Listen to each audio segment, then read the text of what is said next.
Between 1 and 2 million kids suffer a concussion each year in the United States during sports and other recreational activities. And now a new large study suggests those children can face a higher risk of developing mental health problems. Dr. Frank McGeorge here with a look at what parents need to know. Doc? Yeah, Kim and Evan, it's important to understand that a concussion is a brain injury.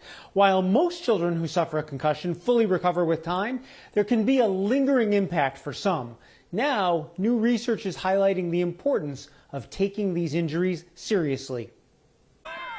Concussions can have an immediate effect on kids' mental health. Some of the primary symptoms after a concussion can include things like changes in mood, anxious thoughts, changes in behavior, irritability, that sort of thing.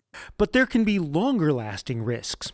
A Canadian study published in JAMA Network Open examined records over a 10-year period of kids between the ages of 5 and 18 who had a concussion or orthopedic injury. None had a mental health diagnosis before being hurt.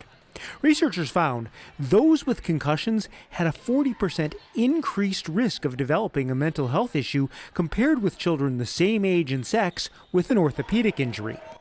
Those who had a concussion also had an increased risk of self-harming and being hospitalized for a psychiatric problem. Kelly McNally, co-director of the Complex Concussion Clinic at Nationwide Children's Hospital, says parents should be aware. I think a primary thing for parents to do is just to keep that conversation rolling with their children. So if they have had an injury, ask them, how are they feeling? How are they doing emotionally? How are they coping? We don't want parents to be afraid for their children to play sports, but it does provide information to parents to help empower them to help get the right help for their children if they are seeing mental health symptoms after something like a concussion.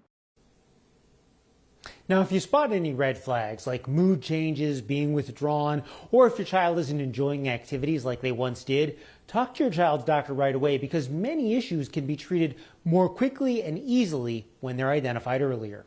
Dr. McGeorge, did researchers say anything about how long kids need to avoid sports if they do suffer a concussion?